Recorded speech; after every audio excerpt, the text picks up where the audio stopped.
Izin Pak Ketua. Izin Pak Ketua, kita mulai. Baiklah. Bismillahirrahmanirrahim. Assalamualaikum warahmatullahi wabarakatuh. Waalaikumsalam warahmatullahi wabarakatuh.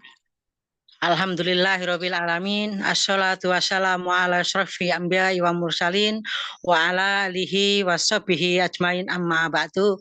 Yang saya hormati Ketua Pimpinan Daerah Pemuda Muhammadiyah Bung Dedi Iskandar, SHMH, yang saya hormati seluruh peserta Zoom meeting pada kajian malam Rabu yang berkesempatan hadir pada malam hari ini, dan yang tentu yang kita tunggu bersama dan yang sudah hadir di ruang Zoom kita, yakni narasumber kita, Mbak Hoirun Nisa Agustiati, Direktur Peludam, yang kita nantikan hadirnya di ruang kita pada malam hari ini.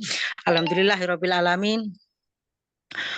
Tak lupa kita panjatkan kehadirat Allah Subhanahu wa taala karena pada malam hari ini kita masih bisa berkumpul bersama-sama meskipun lewat daring dengan keadaan sehat walafiat dalam rangka kajian malam Rabu yang diselenggarakan oleh pimpinan daerah Pemuda Muhammadiyah Kabupaten Waikanan Provinsi Lampung. Selawat serta salam senantiasa kita sanjung agungkan kepada junjungan Nabi besar kita Nabi Muhammad Sallallahu Alaihi Wasallam yang kita nantikan syafaatnya di yaumil qiyamah kelak. Amin ya robbal alamin. Tak panjang dan tak lama-lama pembukaan ini saya sampaikan. Pada malam hari ini kita akan mengangkat kajian kita pada malam hari ini yang bertema tentang strategi peningkatan partisipasi pemilih pilkada serentak 2024. Diselenggarakan oleh Pemuda Muhammadiyah Kabupaten Waikanan secara kontinu dan periodik setiap malam Rabu sesuai dengan judulnya kajian malam Rabu, dengan menghadirkan narasumber yang berkompeten tentunya sesuai dengan bidangnya, yang akan kita tunggu-tunggu ya materinya, pandangannya, kemudian pemaparannya dan ilmu-ilmunya tentunya yang mungkin bisa kita ambil ilmunya dan bisa kita terapkan dalam pekerjaan kita, kehidupan kita sehari-hari. Baik, langsung saja izinkan saya Eko Prasetyo selaku moderator Sekretaris Umum Pimpinan Daerah Pemuda Muhammadiyah Kabupaten Waikanan untuk menjadi pemandu pada malam hari ini. Untuk mempersingkat waktu, marilah kita mulai acara ini dengan sama-sama membuka acara dengan lafaz basmalah. Bismillahirrahmanirrahim. Acara yang selanjutnya, sebelum kita mulai ke acara nanti, alangkah baiknya kita sama-sama mendengarkan sambutan sekaligus penghantar dari Ketua Pimpinan Daerah Pemuda Muhammadiyah, Bang Dedi Iskandar, Sarjana Hukum, Magister Hukum. Kepada Bang Dedi Iskandar, kami persilahkan. Baik, dengar ya suara saya. Bismillahirrahmanirrahim. Assalamualaikum warahmatullahi wabarakatuh. Waalaikumsalam warahmatullahi wabarakatuh. Salam sehat, salam semangat selalu untuk Mbak Ninis. Sehat selalu Mbak Ninis. Yang saya hormati Sekretaris Pimpinan Daerah Pemuda Muhammadiyah Kabupaten Waikanan, yang saya banggakan kepada seluruh peserta webinar di kajian kita yang kedua, kajian malam Rabu ini Kamarung, di mana pada malam hari ini kita sengaja mengusung tema bagaimana peningkatan partisipasi pemilih untuk pilkada di Kabupaten Waikanan. Sedikit informasi untuk kawan-kawan semua mungkin sudah lupa, karena posisi DPT Kabupaten Waikanan itu ada di 346258. Artinya laki-laki itu 175.638, perempuan ada di angka 149.620. Ini DPT kita di 220 di 15 kecamatan. Angka tertinggi itu ada di 31,7% itu di milenial. Jadi mudah-mudahan kawan-kawan semua ini adalah milenial semua. Nanti harapannya untuk nanti dapat memberikan bagaimana strategi peningkatan partisipasi pemilih untuk di Kabupaten Waikanan. Karena alhamdulillah kemarin pada saat pemilu kita di 2024 partisipasi kita alhamdulillah mencapai di atas 85%. Harapan kita juga pada saat pilkada nanti yang insya Allah akan dilaksanakan pada tanggal 27 November, partisipasi pemilu Kabupaten Waikanan ini juga tetap bertahan, syukur-syukur dapat bertambah, meningkat dari angka 85% itu.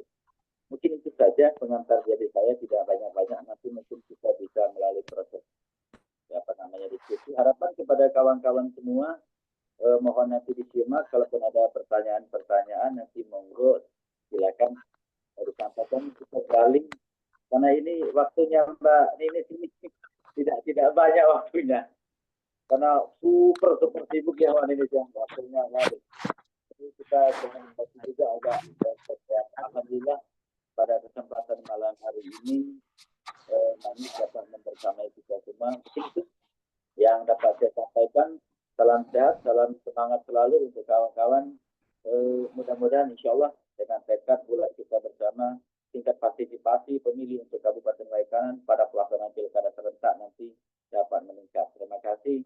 Assalamualaikum warahmatullahi wabarakatuh. Waalaikumsalam warahmatullahi wabarakatuh. Warahmatullahi wabarakatuh. Terima kasih sambutannya Ketua. Dan langsung saja kita ke acara inti kita, yakni kajian tentang strategi peningkatan partisipasi pemilih pilkada serentak 2024. Narasumber kita yang hadir pada malam hari ini adalah namanya Mbak Hoirunisa Agustiati atau biasa dipanggil Mbak Ninis. Beliau adalah seorang aktivis pemilu kelahiran Palembang pada tanggal 24 Agustus tahun 1987. S1 beliau di Sosiologi Universitas Indonesia, kemudian menempuh sarjana S2 Ilmu Politik di Universitas Indonesia. Sebelum sebagai Ketua Permeludem, beliau juga merupakan peneliti di Center for Electoral Reform atau CETRO ya, kalau nggak salah ini. Kemudian apa sih keterkaitan kita pada pemilihan kepala daerah hari ini dengan strategi peningkatan partisipasi pemilih? Apakah cukup berdampak signifikan atau adalah kendala-kendala yang lain, atau adakah cara-cara atau kemungkinan permasalahan terkait partisipasi pemilih kita? Kita akan simak, kita akan kupas bersama-sama dengan narasumber kita, yakni Mbak Ninis. Kepada Mbak Ninis, waktu dan tempat kami persilahkan. Ya, suara saya terdengar, Mas? Sangat terdengar jelas, Mbak. Oke, baik. Assalamualaikum warahmatullahi wabarakatuh. Selamat malam, teman-teman semua. Pertama, terima kasih sudah mengundang di diskusi malam hari ini. Saya mohon maaf, harusnya minggu lalu ya, tapi minggu lalu saya berhalangan, jadi baru bisa hadir di undangannya minggu ini di tema yang sebetulnya cukup relevan ya, soal partisipasi pemilih di pilkada. Nah, mungkin Ibu Bapak, teman-teman semua merasa bahwa ini pemilunya belum selesai gitu ya, tapi kita udah ngomongin pilkada gitu, karena memang pilihan dari pembentuk undang-undang, pilihan politiknya adalah menyelenggarakan pemilu dan pilkada di tahun yang sama. Jadi kemarin setelah kita menyelenggarakan pemilu di tanggal 14 Februari 2024, lalu kita akan menyelenggarakan pilkada di tanggal 27 November tahun 2024 nanti. Pilkadanya itu akan diselenggarakan di seluruh daerah ya, hampir seluruh provinsi dan seluruh kabupaten kota. Tidak semua provinsi karena untuk provinsi DIY kan tidak pilkada ya, karena kepala daerahnya adalah sultan gitu. Jadi DIY tidak pilkada. Nah, ini memang menunjukkan bahwa penyelenggaraan pemilu kita cukup kompleks gitu ya. Belum selesai pemilu belum bisa dikatakan selesai gitu, karena walaupun sudah kemarin seluruh proses perselisihan hasil pemilu di Mahkamah Konstitusi sudah selesai, tapi kan kemudian ada beberapa putusan Mahkamah Konstitusi yang mengatakan ada pemungutan suara ulang, misalnya ada penghitungan suara ulang. Ujungnya kalau untuk pemilu 14 Februari yang lalu tuh ujungnya itu nanti saat pelantikan, pengambilan sumpah dan janji ya, kalau di level nasional Presiden, Wakil Presiden, DPR dan DPD. Nah, Jadi sebenarnya penyelenggara pemilu tuh masih belum selesai menyelenggarakan pemilunya. Nah, di tengah-tengah tahapan pemilu ini kemudian ada pilkada. Jadi memang ada tahapan penyelenggaraan pemilu yang berhimpitan. Nah, saya ada paparan. Saya sedikit aja paparannya, bisa nanti saya tunjukkan. Ini mudah-mudahan sudah bisa terlihat ya paparannya ya. Nah, kalau bicara soal partisipasi ya, apalagi kalau misalnya kita mau konkretkan gitu partisipasi partisipasi pemilih muda. Karena memang di pemilu 2024 ini di tingkat nasional ya kemarin di 14 Februari 2020 mungkin hampir merata di seluruh daerah pemilih mayoritasnya adalah pemilih muda. Nah, kalau bicara soal muda, tentu banyak kategorinya ya, bisa dikategorikan dari sisi usia.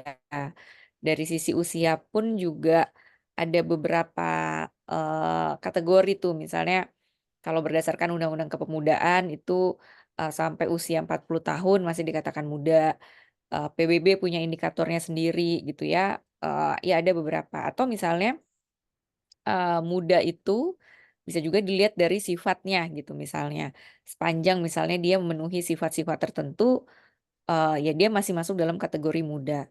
Nah, kalau kemarin KPU memang mengkategorikan muda itu berdasarkan usia. Jadi kemarin tuh sekitar mungkin hampir 57% atau 56% pemilih itu yang masuk dalam kategori muda. Jadi mulai dari 17 tahun, usia memilih kita kan 17 tahun ya, sampai dengan 40 tahun tuh mungkin kisarannya 57%. Dan tadi, Mas Dedi share ke saya jumlah DPT di, eee, jumlah DPT-nya ya di saya lihat, ya sekitar 57% ya kalau mulai dari 17 tahun sampai 43 tahun, itu juga adalah pemilih muda. Nah, tentu kalau kita bicara soal pemilih muda, tadi berdasarkan usia gitu ya, mengkategorikan berdasarkan usia, tapi juga bisa berdasarkan kita lihat dari sifatnya nih, sifatnya pemuda tuh apa.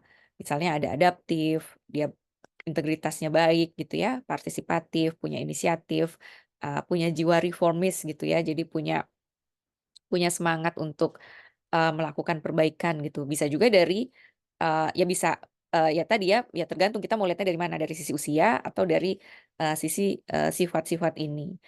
Nah, ini kalau, bicara soal, keunggulannya tentu kan kalau dalam pemilu ya, kita bicara soal partisipasi itu tentu bukan sekedar, partisipasi, hadir ke TPS, datang ke TPS di hari H gitu ya.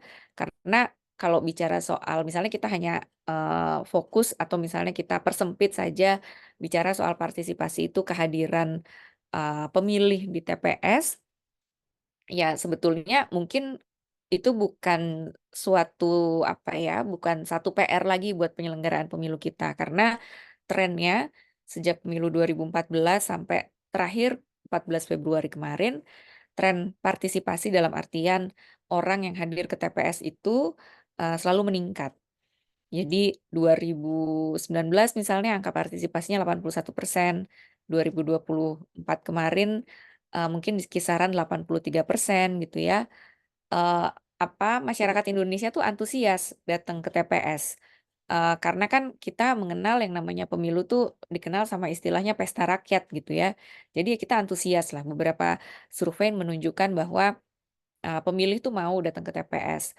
Bahkan misalnya waktu saat Covid ya, 2020 yang lalu kan ada pilkada di saat Covid bulan Desember, itu angka kehadiran orang ke TPS-nya juga termasuk tinggi, mungkin sekitar 70%-an gitu. Artinya kan orang Indonesia tuh mau datang ke TPS gitu ya, dan mungkin ini bukan jadi PR lagi untuk ngajak orang ke TPS, karena tadi ya rakyat, ketemu banyak orang gitu ya, ya tadi ya ada pengalaman tersendiri dan sebagainya.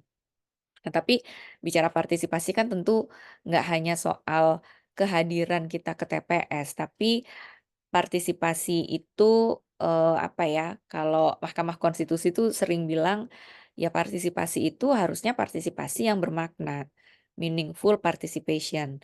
Apa tuh, partisipasi yang bermakna ya, partisipasi untuk bisa didengar, partisipasi untuk bisa terlibat gitu ya dalam seluruh prosesnya, partisipasi untuk bisa dapat jawaban gitu. Jadi kalau dalam konteks pemilu, partisipasi yang dikatakan, bermakna tentu kalau kita bisa berpartisipasi di, ya idealnya ya di semua tahapan ya, misalnya kalau jadi pemantau ya bisa memantau tahapan-tahapan pemilu, dan bahkan nggak berhenti saat pemilunya selesai. Jadi begitu pulang dari TPS udah selesai gitu ya, terus kita merasa udah kita partisipasinya udah selesai sampai di situ, tapi partisipasinya ya terus berlanjut sampai misalnya mengawal janji-janji kampanye ya mereka-mereka yang terpilih gitu. Karena kita kan bukan sekedar voters ya. Kalau kita melihat diri kita voters ya pemilih gitu ya, voters pemilih ya hadir ke TPS. Tapi dalam kerangka demokrasi yang namanya rakyat, yang namanya masyarakat itu kan demos ya. Rakyat itu kan pemegang kekuasaan kedaulatan tertinggi gitu. Jadi partisipasi kita sebetulnya melampaui dari sekedar hadir ke TPS. Nah, kenapa kemudian, penting begitu ya kita mengambil, bagian dalam, pemilu karena ya ini bagian bentuk dari komitmen terhadap demokrasi yang tinggi gitu. Jadi, eee, di demokrasi tentu perlu dirawat gitu ya, dan untuk merawatnya nggak cukup dengan hanya sekedar kita datang ke TPS, kritik gitu ya, memberikan kritik, mengawasi proses jalannya itu bagian dari, komitmen kita menjaga demokrasi yang tinggi. Nah, berikutnya adalah tentu kita akan bisa berpartisipasi kalau kita dapat informasi yang luas. Jadi, partisipasi itu akan tumbuh kalau ada, informasinya. Nah, makanya penting juga kita menagih kepada penyelenggara pemilu untuk membuka akses informasi seluas-luasnya gitu ya kepada pemilih, eee, ya untuk bisa kita, gimana caranya kita bisa berpartisipasi kalau prosesnya tertutup gitu misalnya. Jadi, ini bagian untuk mendorong partisipasi kita. Nah, bagi kelompok muda tentu, yang punya karakteristik khas gitu ya, misalnya cepat belajar, adaptif, apa ya, bisa bisa ikut tren lah ya, apalagi kan sekarang situasinya tuh cepat sekali, perubahan tuh cepat sekali, makanya bisa lebih adaptif. Itu bisa menjadi sebuah keunggulan kita untuk berpartisipasi secara bermakna dalam, proses penyelenggaraan pemilu. Nah, ini datanya KPU ya, datanya KPU di pemilu 2024 kemarin. Jadi, kemarin kan ada sekitar 204 juta pemilih ya, yang kalau dikategorikan, berdasarkan generasi dan umurnya memang mayoritas itu adalah pemilih muda. Ini total ya, total nasional pemilu, 14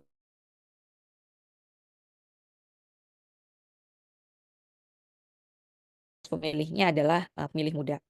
Nah, lalu, bisa berpartisipasi itu sebagai apa gitu ya. Tadi kan ya tentu sebagai pemilih gitu ya kita hadir ke TPS, tapi sebetulnya juga banyak ruang-ruang yang bisa diisi oleh, teman-teman gitu ya, oleh, teman-teman muda khususnya dalam penyelenggaraan pilkada. Misalnya kita bisa menjadi penyelenggara ad hoc-nya gitu ya. Menjadi apa, PPK, PPS, petugas KPPS, pengawas TPS gitu ya, itu bisa dilakukan. Menjadi pemantau tentu, ruangnya terbuka gitu ya, menjadi pemantau pemilu. Bedanya antara pemantau pemilu, di pilkada dengan pemantau pemilu di, eee, apa, pemilu yang nasional gitu ya, mendaftarnya beda, kalau yang pemilu nasional itu mendaftarnya ke Bawaslu RI, tapi kalau pemantau di pilkada itu, ya berdasarkan lokalnya masing-masing. Jadi mendaftarnya di KPU, daerahnya masing-masing. Mendaftarnya di situ untuk bisa menjadi pemantau yang terakreditasi. Nah, tentu, berpartisipasi jadi peserta pun juga, merupakan bagian dalam bentuk partisipasi ya. Jadi kalau misalnya mau ikut serta dalam proses kontestasinya, atau mungkin kalau nggak dalam proses kontestasinya, misalnya jadi tim suksesnya, jadi bagian dari tim pemenangan itu juga bisa gitu ya. Jadi ruang partisipasi itu luas sekali dalam pemilu ataupun pilkada, kita bisa turut terlibat gitu ya. Jadi dia tidak hanya terbatas pada kehadiran kita di TPS gitu, tapi juga bisa mengambil banyak sekali peran. Misalnya tadi kalau jadi pemantau, sudah bisa nih misalnya mau melakukan pemantauan proses tahapan pilkada ya, ini kan tahapan-tahapan awalnya, nanti bulan Agustus ada pencalonan, kita bisa ikut aktif gitu ya, mengawasi proses pencalonan melalui jalur partai politik ya, karena yang jalur perseorangan kan sudah di bulan Mei yang lalu, atau misalnya kalau mau mendaftar sebagai penyelenggara ad hoc di Pilkada 2024. Jadi ini kira-kira peran yang bisa dilakukan tadi ya, penyelenggara ad hoc, pemantau pemilu, jadi saksi, jadi tim sukses, jadi anggota partai, bahkan bisa jadi agen pemilih muda. Agen tuh yang menyebarluaskan informasi gitu ya. Misalnya ada concern misalnya isu mau melakukan pendidikan politik terkait dengan melawan politik uang.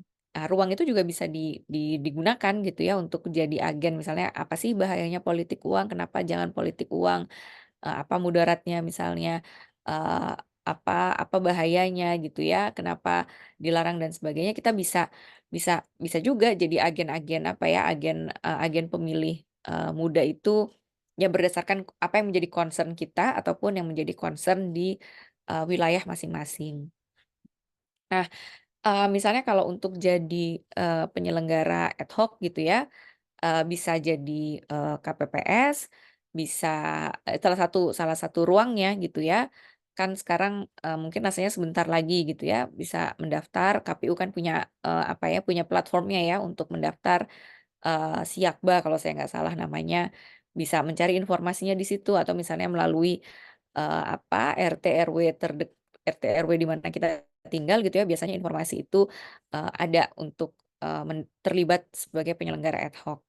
Nah, jadi di sini ini ada alurnya gitu ya, apa saja yang bisa dilakukan, masukin biodata dan lain sebagainya, lalu kemudian kita bisa menunggu gitu ya nanti akan diproses atau tidak. Tapi biasanya kan kalau proses rekrutmen penyelenggara pemilu ad hoc ya khususnya di level KPPS, biasanya ya tergantung RT-nya gitu ya, kalau kita dekat sama RT-nya mungkin kita bisa bilang sama Pak RT-nya, "Pak RT saya mau mau jadi petugas KPPS atau mau mau jadi pengawas TPS." Biasanya lebih, karena udah kenal ya, karena kan lokalnya kecil lebih kenal, udah kenal dengan sesama gitu ya, biasanya lebih mudah gitu ya untuk bisa menjadi penyelenggara pemilu di level ad hoc. Atau bisa jadi pengawas TPS, jadi ada 2 ruangnya kalau di level TPS ya, KP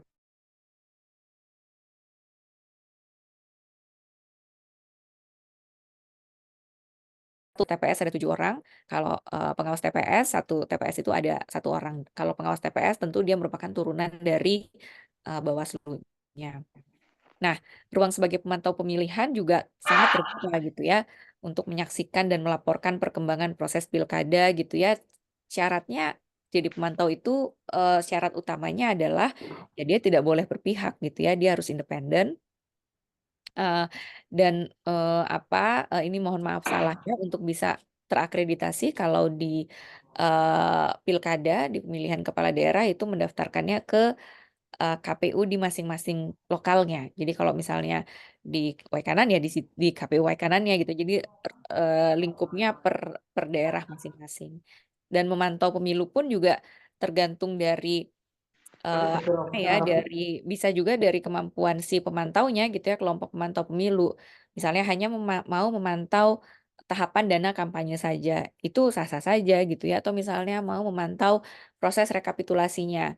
Kemarin kan misalnya rame tuh soal Sirekap, rame ya. Nah, oh kita mau mantau soal rekapnya aja deh, gimana sih, proses rekapnya apakah sudah sesuai atau belum gitu ya, mau mau punya alat kontrol terhadap Sirekap itu juga bisa dilakukan atau kalau mau memantau seluruh, tahapan pilkadanya pun juga bisa, dilakukan ya mulai dari awal pencalonan, pendaftaran pemilih gitu ya sampai ujung mau dipantau semua tentu itu akan sangat tergantung dari resource ya yang dimiliki dari organisasi pemantau tersebut. Nah, berikutnya tentu menjadi bagian dari, tim atau, proses kontestasinya pun juga bisa dilakukan gitu ya. Misalnya jadi saksi di TPS, jadi orang yang mendapat surat mandat tertulis dari tim kampanye atau pasangan calon kepala daerah. Jadi kita bisa bisa ngikutin prosesnya gitu ya, prosesnya di TPS, ikut ngawal ya, kalau saksi itu kan ibarat kata pengawas dari sisi peserta pemilunya. pastikan hitungnya benar, KPU menghitungnya benar, KPS menghitungnya benar. Nanti dari TPS prosesnya ke kecamatan, kita ikuti proses penghitungnya dan sebagainya, naik ke kabupaten kota atau sampai ke provinsi.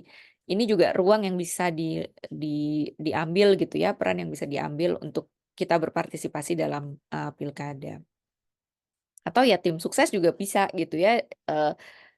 Saya di sini mencoba untuk menyatakan bahwa ya ruang-ruang itu yang bisa kita ambil tuh banyak gitu loh. Peran-peran yang bisa kita ambil itu banyak, baik itu misalnya kita mau mengambil kita nggak mau kita maunya non partisan nih, nggak berpihak ya tentu ruangnya tadi ya jadi pemantau pemilu atau misalnya jadi penyelenggara ad hoc-nya. Tapi kalau kita merasa saya mau kok terlibat partisan gitu ya, terlibat di tim suksesnya ya bisa saja gitu ya, itu bisa dilakukan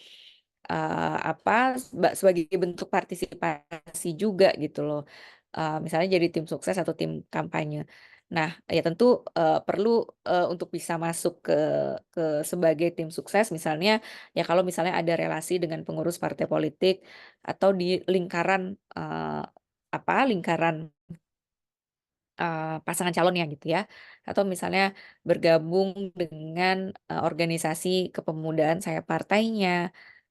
Dan kita bisa, kalau kita misalnya punya ide gagasan menarik biasanya, kita akan lebih mudah untuk bisa masuk ke dalam tim sukses atau tim, kampanyenya.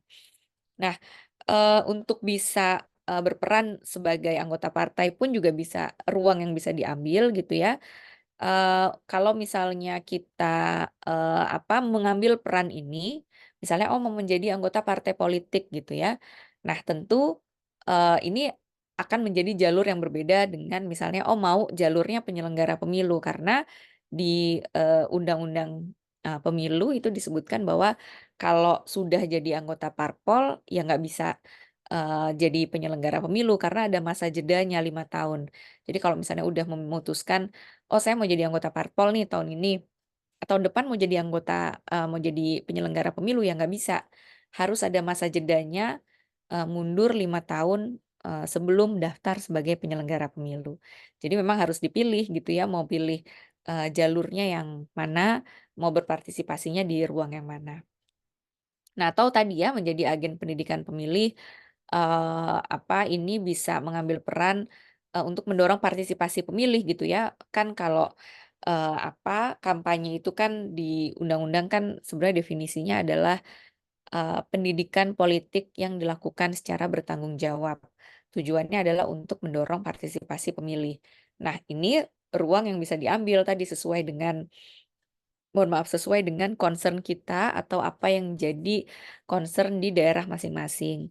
Misalnya tadi ya inisiasi kampanye anti golput atau mensosialisasikan kapan sih tanggal-tanggal penting di pilkada gitu ya selain tanggal 27 Novembernya tuh kapan misalnya kapan sih kita harus cek daftar pemilih, jangan sampai kita kelewatan nih misalnya tahapan daftar pemilihnya udah lewat kita baru mau cek terus nama kita nggak ada nanti kerepotan sendiri.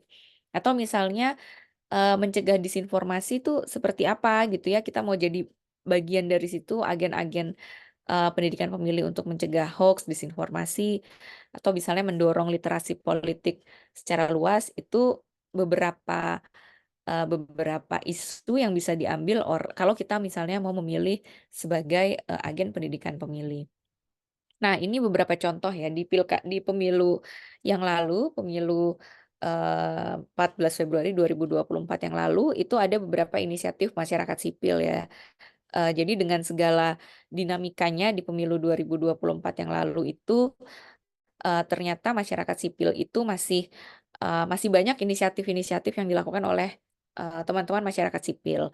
Mulai misalnya ada yang membuat website untuk pelaporan, kalau ada pelanggaran pemilu, eee, ada mungkin teman-teman pernah dengar, ini ada aplikasi Jaga Suara, eee, ada yang memantau disinformasi gitu ya. Jadi, ruang-ruang partisipasi kalau kita mau memilih sebagai pemantau pemilu, itu pun juga banyak gitu ya dan mungkin nggak di semua tahapan, tapi misalnya hanya berfokus di salah satu tahapan saja. Misalnya aplikasi Jaga Suara ini, dia ya hanya berfokus pada, tahapan rekapitulasi suaranya saja gitu ya. Jadi dia sebagai alat kontrolnya rekapitulasi yang kemarin kita misalnya bisa lihat di Sirekap gitu ya. Dia jadi kayak alat penyandingnya. Bener nggak nih si rekap ngitungnya? Nah, dengan begitu kan, publik bisa ngawasin nih prosesnya. Makanya kemarin ketika si rekap rame-rame misalnya publik, apa ya, ikut ngawasin, kok, nambahnya sekian, kok nggak sinkron nih antara data yang difoto dengan data digitalnya nggak sama nih, kok tiba-tiba suaranya naik jadi 300.000. Nah, itu kita bisa juga bagian, apa ya, untuk mengontrol, proses, rekapitulasi gitu misalnya. Nah, ini salah satu ini contohnya ya, contohnya kemarin yang dilakukan oleh teman-teman yang, Sirekap ini diinisiasi oleh teman-teman dari Netgrid. Jadi mereka bikin apa ya, ya kayak sama ya foto, C Plano atau C1 terus diupload di, aplikasi Jaga Suara, terus akan keluar salinan digitalnya. Nah, atau juga, kemarin juga ada inisiatif masyarakat sipil untuk melawan disinformasi dalam pemilu. Jadi melakukan edukasi anti hoax, melakukan pre-banking gitu ya, vaksinasi hoax, melakukan cek fakta, termasuk juga melakukan moderasi konten. Ini beberapa, masyarakat sipil yang terlibat dalam, koalisi melawan disinformasi pemilu. Nah, itu bisa dilakukan juga. Nah, jadi, itu ya, kira-kira kalau bicara soal partisipasi, ruangnya banyak sekali yang bisa digunakan gitu ya, nggak sekedar kita hadir ke TPS, tapi juga banyak ruang-ruang mulai dari jadi pemantau, jadi agen perubahan, jadi penyelenggara pemilu ad hoc, bahkan sampai kalau kita mau terlibat dalam proses kontestasinya.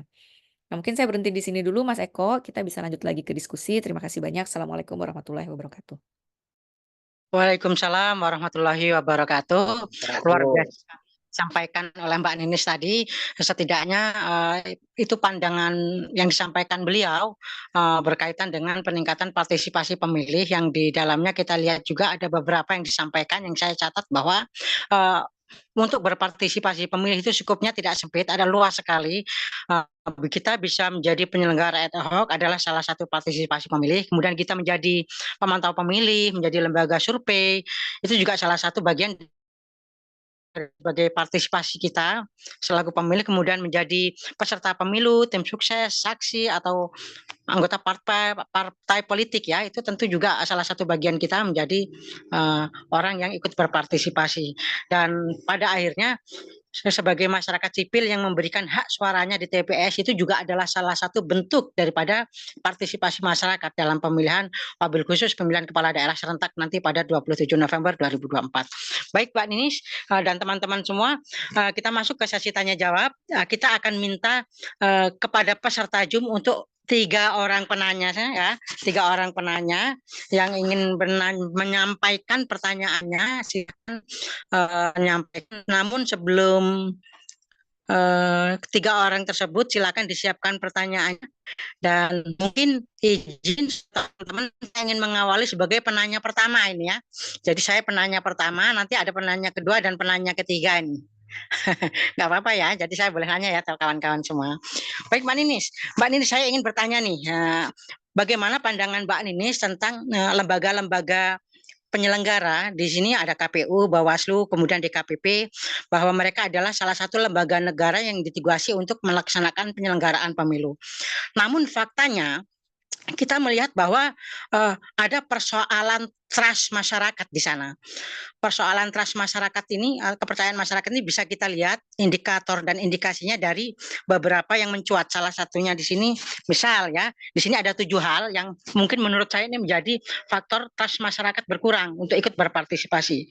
Yang pertama, kita tentu masih hangat dengan informasi berita yang beredar sekarang, bagaimana KPK menangkap tangan anggota KPU RI terkait dengan PAW DPR RI Harun Masiku yang sampai saat ini belum diketemukan. Kemudian berikutnya, bagaimana partisipasi untuk pilkada serentak jika dia calonnya tidak ada rival alias tabung kosong gitu, calon kepala daerah tabung kosong. Itu pasti ada apatisme masyarakat di sana. Kemudian carut marutnya proses prosedural pelaksanaannya pada hari H, seperti misal Sirekap, itu tadi sudah disebut, Sirekap yang kemarin sempat gaduh ya. Kemudian yang terakhir, mungkin yang ini kemarin juga sempat disinggung oleh Perludem bahwa KPU itu berarti tukang operasi hewan itu. Bahwa Ahmad ngomong itu alat-alat untuk ngimpus. halo, bisa di ini? Bahwa KPU masih berlarut-larut dalam mensukseskan atau menyelesaikan, KPU berlarut-larut dalam menyelesaikan PKPU pencalonan yang konon ada putusan MK yang akan merubah batasan usia. Nah, ini saya khawatir PKPU belum disahkan, kemudian masyarakat akan gaduh lagi, dan trust masyarakat lah yang pada akhirnya akan menyebabkan partisipasi masyarakat nanti akan berkurang. Bagaimana pandangan Mbak Ninis berkaitan dengan hal itu? Itu yang pertama. Kemudian silakan, jika ada yang pertanyaan kedua silakan. Penanya kedua dari kawan-kawan sekalian. Atau sebelum ke penanya dua, mungkin Mbak Ninis bisa menjawab pertanyaan pertama tersebut. Silakan Mbak Ninis. Ya, makasih Mas pertanyaannya, saya coba jawab ya. Ya, secara umum terkait dengan bagaimana nih trust masyarakat terhadap penyelenggaraan pemilu ya, khususnya terhadap penyelenggara pemilunya. Nah, saya mau berangkat dari misalnya putusan Mahkamah Konstitusi tentang kemarin ya PHPU Pilpres. Nah, kan dari ada dua permohonan ya, permohonan dari sisi pasangan nomor urut 1 Anies Baswedan Muhaimin Iskandar, dan permohonannya pasangan nomor 3 ya Ganjar Pranowo dan Mahfud MD. Nah, dari kedua permohonan ini kan itu ada 6 dalil yang dipersoalkan oleh pasangan nomor 1 dan pasangan nomor 3. Nah, memang semua itu ditolak oleh MK. Karena kan permohonannya ditolak ya, MK menolak permohonannya. Nah, tapi kalau kita baca putusan Mahkamah Konstitusi, sebetulnya MK itu kemudian tidak kemudian mengatakan, oke, MK menolak nih permohonan kedua pasangan ini, tapi bukan berarti MK kemudian juga menyatakan bahwa nggak ada masalah dalam penyelenggaraan pemilu kita. Karena MK juga mengatakan tuh tadi Mas yang Mas sampaikan nih soal Sirekap misalnya. Itu MK mengatakan, ya Sirekap tuh harus dipersiapkan dengan baik dong, karena kan yang terjadi malah gaduh. Atau misalnya MK mengatakan, ya Bawaslu ini dalam menjalankan tugasnya harus lebih baik karena apa ya ini banyak pelanggaran-pelanggaran yang nggak selesai gitu loh di Bawaslu. Gimana Bawaslu melakukan pengawasannya. Nah, jadi saya rasa wajar ketika misalnya publik pun juga mempertanyakan nih sebenarnya penyelenggara pemilu kita nih gimana sih kinerjanya? Karena kalau dibandingkan ya misalnya dengan anggaran pemilu yang besar sekali ya, anggaran pemilu kita kan besar sekali. Tapi kalau kita ngelihat Sirekap kemarin kok kayak nggak dipersiapkan dengan baik gitu loh. Kayak nggak apa ya, kayak mungkin kalau mau dikatakan kok kayak nggak serius gitu loh. Padahal bukan pertama kali nih bikin Sirekap tuh udah dari pemilu-pemilu sebelumnya tuh sudah pernah digunakan dalam penyelenggaraan pemilu kita. Nah, belum lagi misalnya apa ya, kasus-kasus atau perkara-perkara etiknya KPU kan sekarang banyak ya. Mungkin teman-teman dengar tuh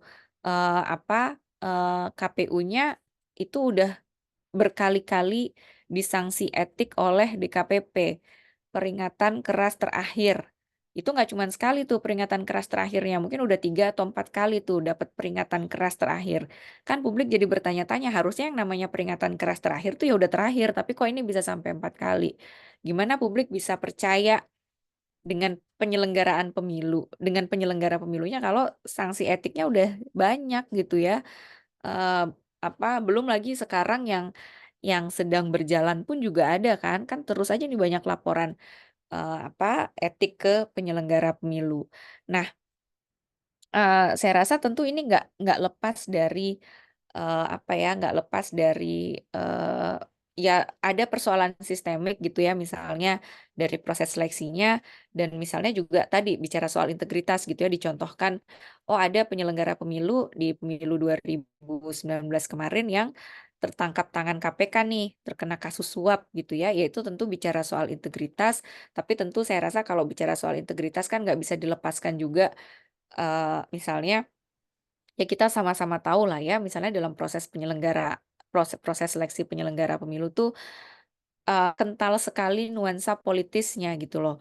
Oh dia dekat dengan kelompok apa, dia dekat dengan organisasi apa, sehingga ketika dia terpilih seolah-olah ini wakilnya si organisasi tertentu itu gitu loh. Jadi harus menguntungkan, organisasi asalnya gitu ya.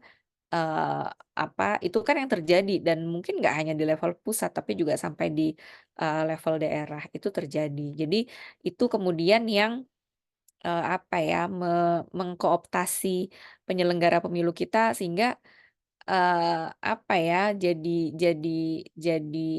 jadi nggak independen gitu loh, dalam mengambil keputusannya. Nah, yang berikutnya soal, PKPU pencalonan ya tadi ya. Nah, kalau kami berpandangan bahwa putusan Mahkamah Agung itu yang terkait pencalonan, itu semacam mencampur adukan antara syarat calon dengan syarat, pelantikan. Jadi dicampur nih, dan kan akhirnya semua kita jadi curiga ini mau kasih, karpet merah ke siapa gitu loh. Karena Mohon pencalonan maaf suaranya putus-putus. sekarang masih terdengar Mas suaranya? Sekarang masih terdengar suara saya? Bagus, bagus, suaranya bagus. Oke baik, ya tadi ya, ini mau kasih putusan MA ini mau kasih karpet merah buat siapa, karena pencalonan itu di bulan Agustus, dan syarat calon itu kan 30 tahun usianya kalau untuk, gubernur ya, gubernur di level provinsi, 25 tahun di level kabupaten kota. Tapi ini mau digeser nih ke syarat dilantiknya yang jadi 30 tahun gitu, kan jadi apa ya, jadi menimbulkan ketidakpastian gitu loh. Jadi bisa aja nanti, oh ya udah pelantikannya nunggu orang ulang tahun dulu. Boleh deh, pas daftar nggak 30 tapi dilantiknya nunggu orangnya ulang tahun dulu. Ya kan malah jadi nggak memberikan, kepastian gitu ya. Dan, yang perlu diingat adalah undang-undang pilkadanya nggak berubah. Undang-undang pilkadanya tetap mengatakan syarat calon itu ya 30 tahun gitu ya, 30 tahun dan 25 tahun. Jadi seharusnya KPU bisa tegas. Ya KPU tegasnya gimana? KPU tegas ya ikut apa yang diatur undang-undang gitu loh. Jadi, harusnya KPU nggak ada keraguan gitu ya, segera menetapkan PKPU-nya karena ya masa PKPU pencalonan sampai hari ini belum ada sementara pendaftaran calon perseorangannya udah lewat di bulan Mei yang lalu. Kan kalau kemudian syaratnya berbeda ya jadi nggak fair dong memberlakukan syarat calonnya berbeda antara yang lewat jalur perseorangan dengan jalur partai politik. Dari sisi adil ya tentu sudah nggak adil gitu ya, padahal kan salah satu, asas pemilu kita adil ya, jurdil kan jujur dan adil.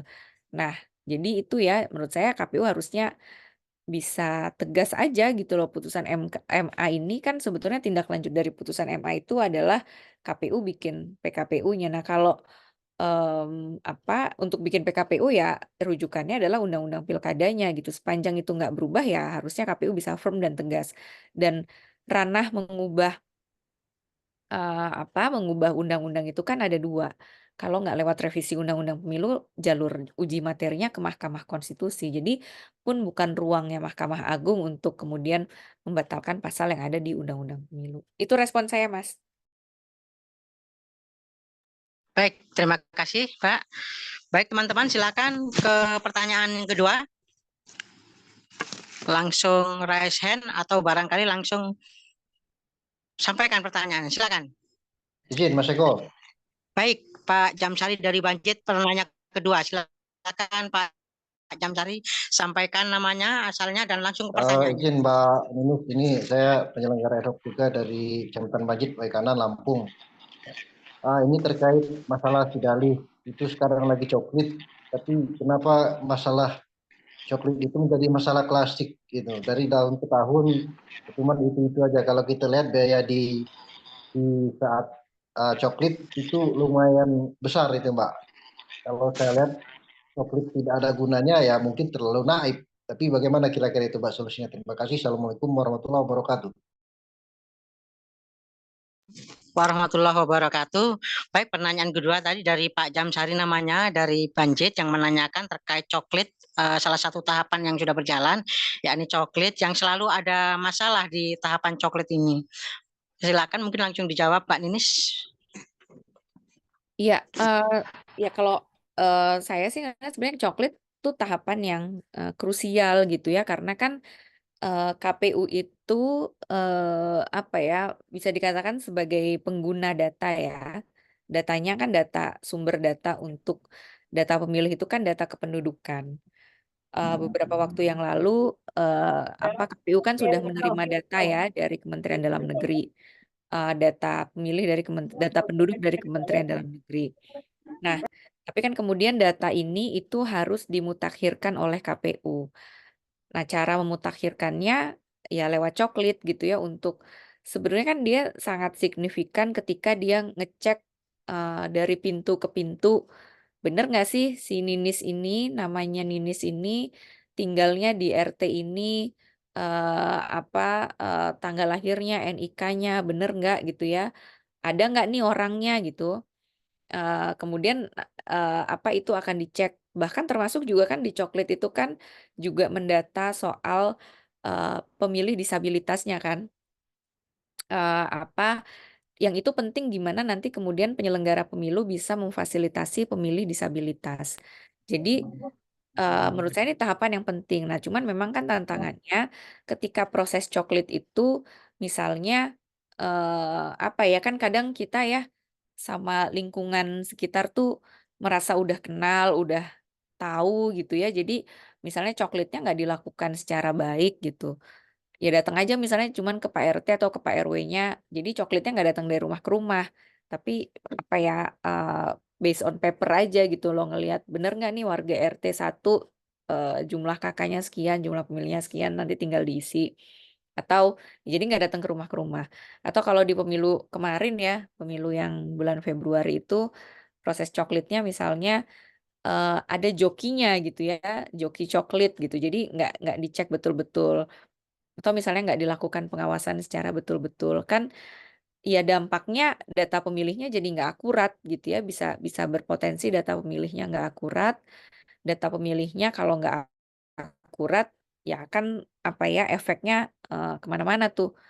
Surat suaranya bisa kurang, ada pemilih yang nggak terfasilitasi, pemilih disabilitas yang nggak terfasilitasi gitu. Jadi, nah tentu kan KPU itu kan tadi ya, KPU itu kan punya struktur mulai dari nasional, provinsi, kabupaten kota, kecamatan, kelurahan, sampai ke bawah gitu, sampai tingkat bawahnya. Nah, harusnya mekanisme pengawasan internalnya bisa berjalan. Kalau kemudian tadi tuh misalnya sampai terjadi coklitnya nggak dilakukan secara dari pintu ke pintu gitu ya, baik cuman based on paper aja, ya artinya ada pengawasan yang nggak jalan gitu. Atau misalnya yang lebih esensial lagi, ada BIMTEK yang secara efektif nggak kepada petugas PPDP itu misalnya. Karena kan keluhan teman-teman yang ada di ad hoc tuh merasa BIMTEK-nya nih kurang maksimal gitu loh. Misalnya dilakukannya secara masif gitu ya, ruang diskusinya sempit gitu, atau misalnya modulnya nggak aksesibel, sulit untuk bisa mempelajari modulnya. Nah itu kan permasalahan klasik yang kayaknya selalu muncul gitu loh, yang dihadapi oleh teman-teman penyelenggara ad hoc ya sampai di tingkat KPPS. Jadi untuk tahu SOP-nya, tugasnya apa tuh nggak clear gitu loh dalam dalam BIMTEK-nya itu. Nah, ya ini KPU-nya harus mau evaluasi kalau menurut saya, termasuk juga kan setiap tahapan penyelenggaraan pemilu itu diawasi ya. Kan ada yang namanya pengawas pemilu, dan pengawas pemilu pun juga ada di semua levelnya gitu. Jadi itu yang proses saling mengawasinya, tugasnya pengawas pemilu dan pengawasan di internal penyelenggara pemilunya nih, supaya proses coklit yang sangat esensial, kan daftar pemilih itu kan menjadi ujung tombak orang bisa menggunakan hak pilihnya atau enggak. Kalau nama kita nggak ada di dalam daftar pemilih, kan bisa jadi kita kehilangan hak pilih kita gitu. Mungkin itu respon saya, Mas. Ya, terima kasih. Pertanyaan kedua dari Pak Jamsari mudah-mudahan bisa terjawab bahwa apa yang disampaikan tadi setidaknya untuk antisipasi daripada persoalan yang banyak muncul terkait coklat adalah meningkatkan lagi pengawasan internal dan eksternalnya terkait tahapan coklat. Ya Pak Jamsari, mudah-mudahan bisa terjawab. Sudah Oke, terima kasih Mas terjawab Eko, ya Mbak Pak Nini. Jamsari ya. Terima kasih, Mbak Eko. Baik. Berikutnya silakan penanya ketiga. Mas Eko. Ya, Pak Candrawansyah, saya persilakan sebagai penanya ketiga, penanggap atau penanya ketiga. Silakan, Pak. Assalamualaikum warahmatullahi wabarakatuh. Waalaikumsalam warahmatullahi wabarakatuh. Malam Mbak Ninis. Selamat malam, Mas. Saya Chandra, tapi tinggalnya di Bandar Lampung. Dulu pernah jabat jadi Ketua Bawaslu Kota Bandar Lampung. Ya Mbak Mita, Mbak Neni sudah pernah diundang juga sama saya dulu waktu kegiatan di Bawaslu Kota Bandar Lampung. Ada beberapa hal yang ya mungkin pandangan dari pihak pemantau pemilu terkait dengan kan PKPU 9 yang digugat oleh atau yang dikeluarkan atau perubahan oleh MA ini kan sudah final lah. Tetapi kan PKPU-nya belum terbit. Yang pertama, bagaimana misalkan ya, ini misalkan kita judicial review Undang-Undang 10 tersebut terkait dengan umur calon yang ya katakanlah 30 tahun, bukan 25 tapi 30 tahun yang kata Mbak Nini sepertinya ada karpet merah yang dipersiapkan untuk calon-calon tertentu. Ya, bagaimana cara kita menjual review hal tersebut, padahal ya kalau menurut undang-undang atau yang ada dalam undang-undang tersebut ya masih 30 tahun. Karena ya memang keputusan atau kalau kita mau judicial review PKPU, Perbawaslu atau aturan di bawah undang-undang ya melalui MA memang benar, tetapi kan terkait bagaimana supaya misalkan ada masyarakat yang menggugat, saya memang udah pernah mendengar atau melihat atau membaca adanya 2 mahasiswa yang judicial review terkait dengan undang-undang ya perihal umur tersebut ya Mbak Ninis.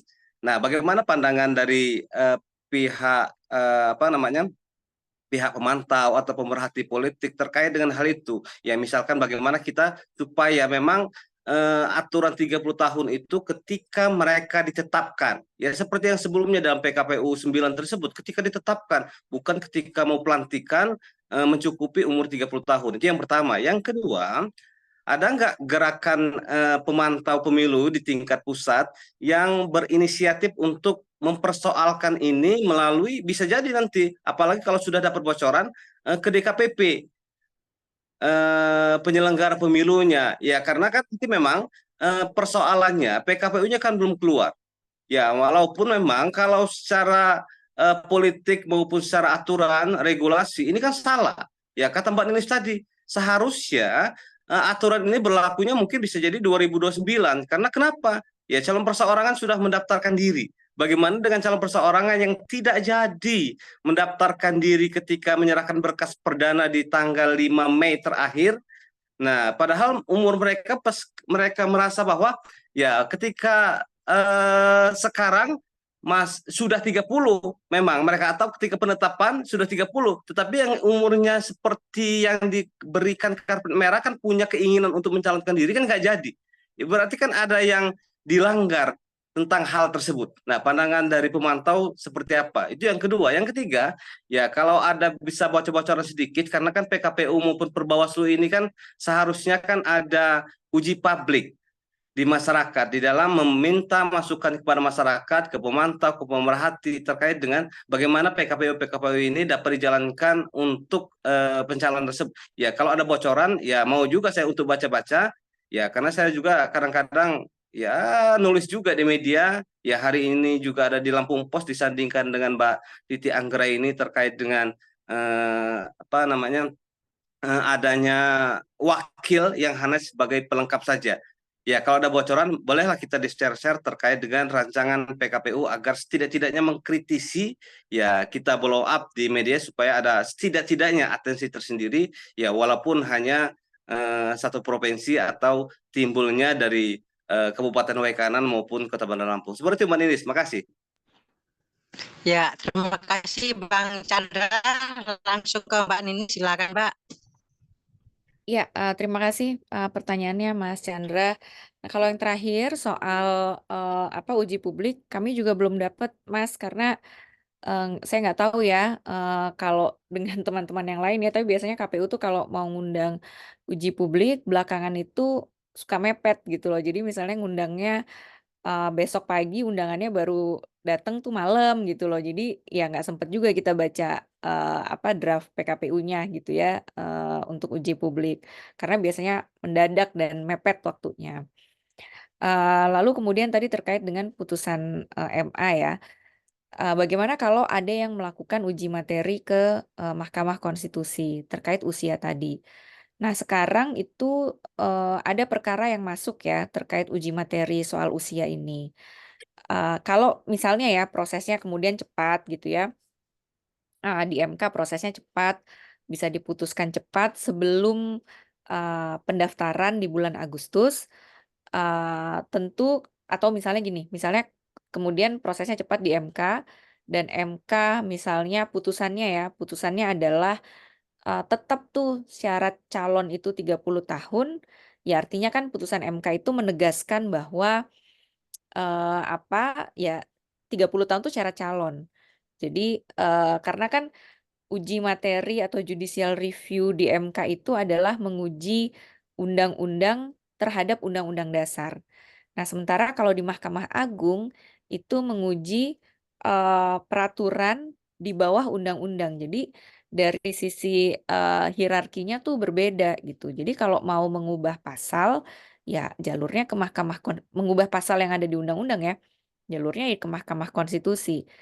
Mengubah peraturan perundang-undangan yang di bawah undang-undang, jalurnya ke Mahkamah Agung.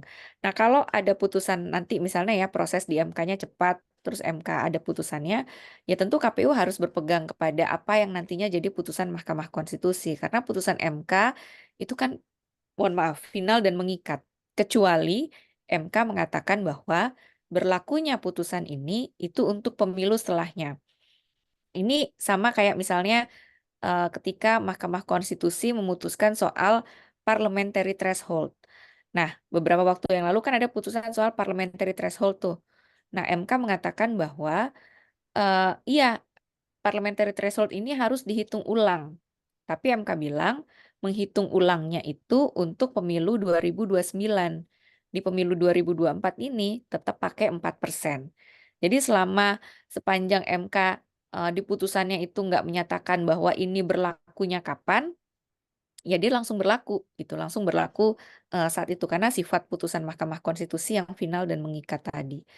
Nah, lalu kalau saya pandangannya ya, kami di Perludem pandangannya terkait dengan putusan Mahkamah Agung kali ini, ya KPU kalau menurut saya bisa abaikan saja putusan Mahkamah Agung. Toh ini bukan yang pertama kali KPU mengabaikan, kalau misalnya KPU mengabaikan ya, ini bukan yang pertama kali KPU mengabaikan putusan Mahkamah Agung. Kemarin saat pemilu yang lalu kan KPU juga mengabaikan putusan Mahkamah Agung soal afirmasi, pencalonan perempuan ya 30%. Atau misalnya soal mantan terpidana itu kan diabaikan tuh sama KPU.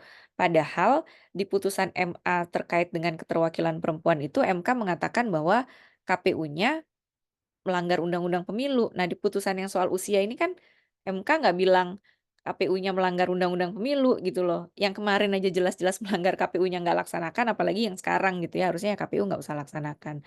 Karena ya tadi ya, pegangannya KPU itu kan undang-undang. Ya undang-undangnya nggak berubah. Tetap 30 tahun tuh syarat calon gitu ya.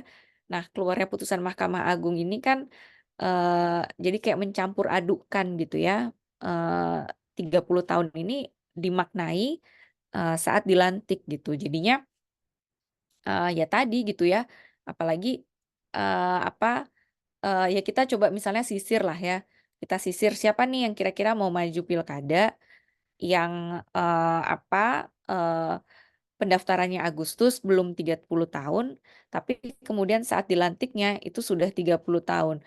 Kan kayaknya ya mungkin hanya orang tertentu ya yang ada di kategori itu gitu. Jadi kalau kemudian KPU kemudian malah menindaklanjuti putusan Mahkamah Agung ini, ya saya kok berpandangan bahwa KPU kemudian jadi bagian dari masalah gitu loh.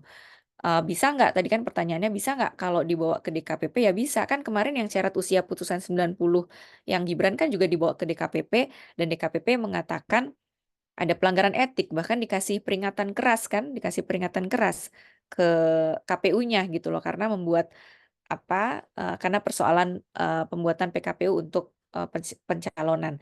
Nah ini potensi itu ada juga gitu ya ketika, ada persoalan, putusan Mahkamah Agung ini, lalu kemudian KPU, kan ini mirip-mirip nih syarat usia terus terkait dengan PKPU-nya, ada nggak ruang di DKPP-nya? Saya rasa ada gitu ya, karena kemarin sudah ada, presidennya yang pasca putusan 90 yang ada di Mahkamah Konstitusi itu. Jadi, kalau sekarang ya saya rasa, apa ya, ya publik bisa mengingatkan KPU seluas-luasnya gitu ya, sekenceng-kencengnya bahwa ya sudahlah gitu ya, polemik ini kan kan akhirnya sekarang tuh kayak, kayak saling saling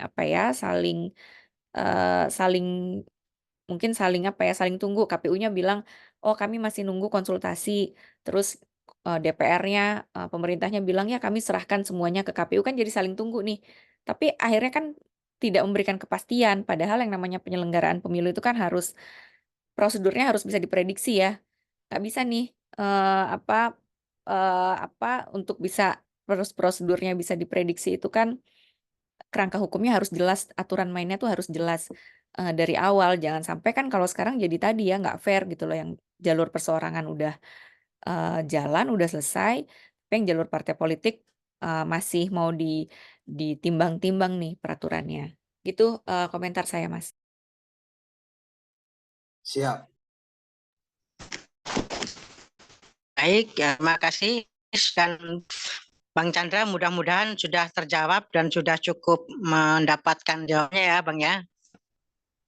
Baik, seluruh peserta hadirin, 3 penanya sudah lengkap. Itu ada penanya dan sudah sesi tanya jawab kita juga sudah selesai. Maka tahapan selanjutnya kita adalah tahapan closing statement. Jadi sebelumnya saya mengucapkan terima kasih banyak kepada Mbak Ninis karena sudah memberikan insight kepada kita semua bagaimana partisipasi pemilih ini di 2024 ini berjalan dengan baik secara substansial maupun baik secara prosedural. Selanjutnya closing statement dari Ketua Pimpinan Daerah Pemuda Muhammadiyah, silakan Bang Dede Iskandar. Oke, baik, terima kasih Sekum ini yang luar biasa ini Sekum. Sebelumnya terima kasih Mbak Nini yang sudah membersamai kami pada kesempatan malam hari ini. Perlu juga kami sampaikan juga, alhamdulillah kawan-kawan kita ini sebagian memang berada di penyelenggara ad hoc, baik di tingkatan PPK, Panwas, PPS ataupun PKD, dan ada bagian kawan-kawan yang lain. Karena sesuai dengan apa yang sudah disampaikan di materi tadi, kita ambil bagian di situ. Bagaimana partisipasi pemuda terkait kontestasi di pesta demokrasi. Memang di tahun 2024 ini memang hal yang pertama ada hal kebaruan. Ada kita baru selesai pemilu, hasilnya pun belum dilantik, kita sudah persiapan lagi di tahapan pilkada.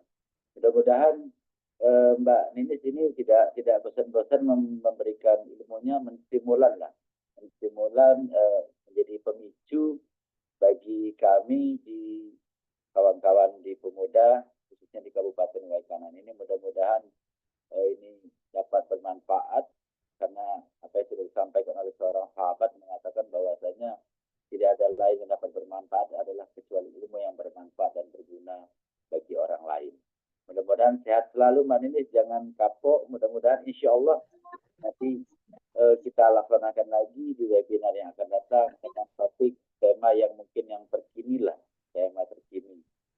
Karena memang tadi ada pertanyaan dari saudara kita dari Banjir tadi, sebetulnya ada hal benang merah memang yang menjadi persoalan.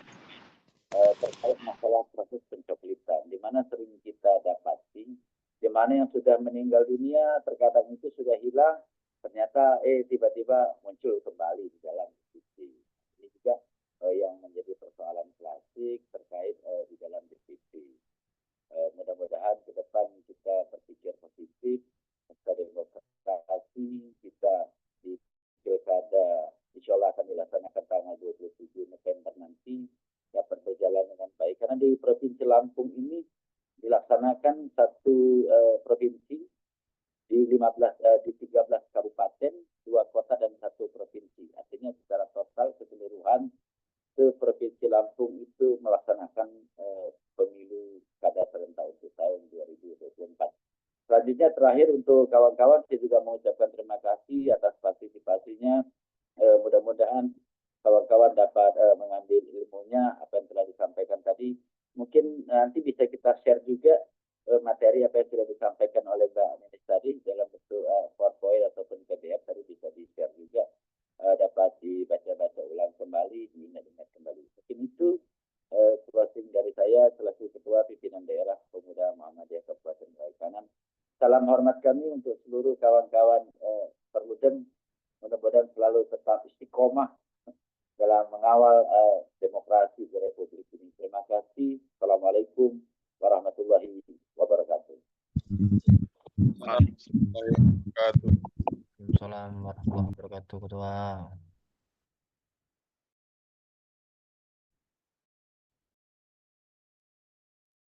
Saya kembalikan kepada Sekum. Ini mental kayaknya Sekum ya. Mental keluar dari Sekum. Waalaikumsalam warahmatullahi wabarakatuh. Terima kasih atas closing statement-nya. Tadi sempat error ya, ini masuk lagi. Baiklah, sebelum ke acara penutup, closing statement terakhir dari Mbak Ninis. Silakan Mbak Ninis closing statement-nya.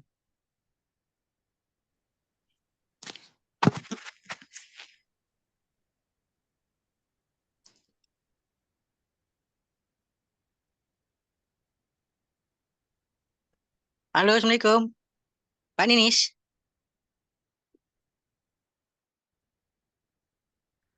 Kayaknya udah keluar itu Kom, Mbak Nenis Kom. Oh, udah keluar ya. Tadi soalnya saya juga langsung mental soalnya. Saya langsung masuk lagi. Baik, kalau Mbak Ninis sudah keluar, berarti kita langsung ke acara penutup. Baiklah teman-teman, dengan selesainya closing statement dari Ketua Pimpinan Daerah Pemuda Muhammadiyah tadi, maka selesai juga kegiatan acara kita pada malam hari ini, kajian malam Rabu dengan narasumber Mbak Hoirunisa selaku Direktur dari Perludem Indonesia yang mengangkat tema tentang peningkatan partisipasi pemilih pada Pilkada serentak 2024. Sampai jumpa lagi pada kajian malam Rabu di pertemuan berikutnya yang diadakan oleh Pemuda Muhammadiyah yang akan menghadirkan narasumber-narasumber lainnya. Semoga acara kajian malam Rabu ini dapat memberikan wawasan baru, pandangan baru, dan pengetahuan baru bagi kita semua, sehingga apa yang kita dapatkan pada kajian malam Rabu hari ini adalah merupakan sesuatu yang bernilai dan bermanfaat bagi kita semua. Baiklah, kita tutup acara ini dengan sama-sama membaca lafaz hamdalah. Alhamdulillahirrahmanirrahim. Saya selaku moderator mohon maaf pada salah, kepada Allah Subhanahu wa taala saya mohon ampun. Wabillahi wasabilil haq. Wassalamualaikum warahmatullahi wabarakatuh. Waalaikumsalam. Nah, sekarang silakan acara lain-lain. Kalau mau saling sapa silakan menyapa. Kalau mau saling Pak Eka ngopi, Pak Eka ngopi. Oh, siap. Siap kopi, Pak. Kampung Keraton hadir. Monggo silakan, karena ini room ini sampai tengah malam kata Aidil. Siap, Ketua. Oh, sampai malam, mantap. Silahkan yang mau sapa-sapa, silahkan.